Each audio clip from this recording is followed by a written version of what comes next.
আপনাদের যাদের আধার কার্ডের সঙ্গে ডকুমেন্ট আপডেট এখনো করেননি তাদের কিন্তু 16/6/2027 মধ্যে ডকুমেন্ট আপডেট করে নিতে হবে, নাহলে কিন্তু আপনাদের বিভিন্ন আধার কার্ড এখন প্রত্যেকটা জায়গায় ব্যাংক অ্যাকাউন্ট থেকে শুরু করে রেশন কার্ড, ভোটার কার্ড থেকে সব সঙ্গে লিঙ্ক আছে।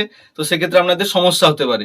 কিভাবে এই আধার কার্ডের সঙ্গে ডকুমেন্ট আপডেট করবেন তার পুরো ভিডিওটা আজকের। তো চলুন আমরা দেখে নিই কিভাবে আমরা আধার কার্ডের সঙ্গে ডকুমেন্টটা আপডেট করব। তোমাদের মোবাইল অথবা কম্পিউটারের স্ক্রিনে তোমাদেরকে চলে আসতে হবে, এসে লিখতে হবে মাই আধার লিখে সার্চ করলে, করার পরে এই যে মাই আধার লিখে সার্চ করার পরে প্রথম যে ওয়েবসাইটটা দেখতে পাচ্ছ এই ওয়েবসাইটে তোমাদেরকে ক্লিক করে দিতে হবে। ক্লিক করার পরে তোমাদের সামনে একটা নতুন পেজ খুলে যাবে, যেখানে তোমরা দেখবে আধার সার্ভিস, গেট আধার বলে আরও অনেক রকম অপশান রয়েছে। সেখান থেকে তোমরা স্ক্রল ডাউন করে নিচে উপরের দিকে দেখবে আপডেট আধার বলে একটা অপশান দেখতে পাচ্ছ। এই আপডেট আধার এখানে ক্লিক করে দেবে। ক্লিক করার পরে এই আপডেট আধারে ক্লিক করার পরে তোমাদের কিছুক্ষণ ওয়েট করতে হবে, যেহেতু 14 তারিখ লাস্ট ডেট, সেই কারণে সার্ভার কিন্তু খুবই ডাউন। এরপরে দেখবে ডকুমেন্ট আপডেট বলে একটা ফার্স্ট একটা দেখাচ্ছে, এই অপশানে তোমাদেরকে কী করতে হবে, ক্লিক করে দিতে হবে। ক্লিক করার পরে সার্ভার ডাউন থাকলেও কিন্তু তোমাদের করে নিতে হবে 14 তারিখের আগে, না হলে কিন্তু পরবর্তীতে তোমাদের বিভিন্ন ব্যাংকিং পরিষেবা থেকে শুরু করে বিভিন্ন সরকারি বেসরকারি যেখানে তোমরা আধার কার্ড ইস্যু করো না কেন, সেখানে তোমাদের এই সার্ভার সমস্যার জন্য তোমরা বড় একটা সমস্যার সম্মুখীন হতে চলেছো, ঠিক আছে। এরপর তোমরা দেখবে পেজটা খুলে যাবে, দেখো উপরে লেখাই আছে লাল করে যে upload document in support identity and address 14/6/2027 মধ্যে তোমাদেরকে এটা কিন্তু করে নিতে হবে, ঠিক আছে।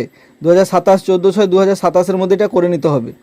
এরপরে তোমরা এই নিচে দেখবে ক্লিক হ্যাড টু সাবমিট অপশানটা রয়েছে, এখানে ক্লিক করে দিলে, ক্লিক করার পরে তোমরা একটুক্ষণ ওয়েট করবে। তারপর দেখো এন্টার তোমাদের যে আধার নাম্বার সেইটা অপশান দেখাচ্ছে, আর নিচে ক্যাপচার কোড, এইখানে তোমাদেরকে ঠিক তোমাদের আধার নাম্বারটা বসিয়ে দিতে হবে, আর তার নিচে এই যে পাশে থাকা ক্যাপচার কোডটা দেখিয়ে বসিয়ে দেওয়ার পরে লগ ইন উইথ ওটিপি অপশানটাতে ক্লিক করে দিতে হবে। এরপর দেখো তোমাদের ডকুমেন্ট আপডেটের একটা অপশান আসবে, লগ ইন উইথ ওটিপি করার পরে ওখানে ক্লিক করার পর দেখো নেক্সট অপশানে ক্লিক করে দেবে। করার পরে এইখানে একটা আই ভেরিফাই বলে একটা টিকমার্ক আছে, এই টিকমার্কটাতে ওকে করে তোমরা নেক্সট করে দেবে।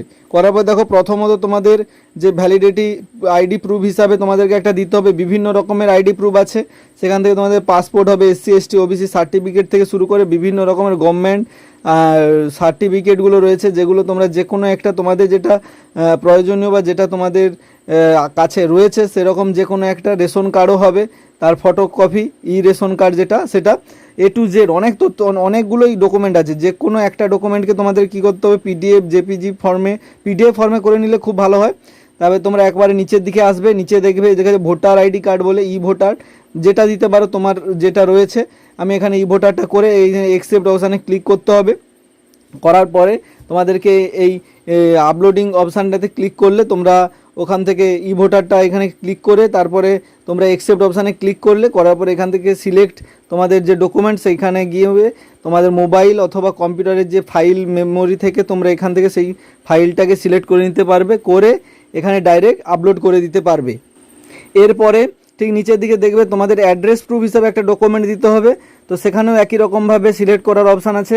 একই রকমভাবে নিচের দিকে আসবে, দেখবে লেখা আছে ভোটার কার্ডের যে তোমরা আইডেন্টি কার্ড, ওটা সিলেক্ট করলে গো টু করে তোমার এখান থেকেও তোমাদের ওটা ডাউনলোড করে নিলে, আপলোড করে দিলে, করে এখানে টিকমার্ক দিয়ে নেক্সট যে অপশানটা লিখে রয়েছে এই নেক্সট অপশানে তোমাদের ক্লিক করতে হবে। করার পরে ওকে করতে হবে।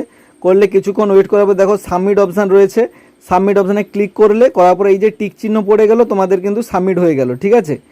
এরপর তোমরা এখান থেকে ডাউনলোড যে অপশানটা এখানে ডাউনলোড করে রেখে দিতে পারো, কারণ এটা পরবর্তী কাজে লাগবে। তো চলো, এই ছিল আজকের ভিডিও। যদি ভালো লাগে অবশ্যই বন্ধুদের সঙ্গে শেয়ার করো। ভালো থাকো, সুস্থ থাকো এবং সতর্ক থাকো।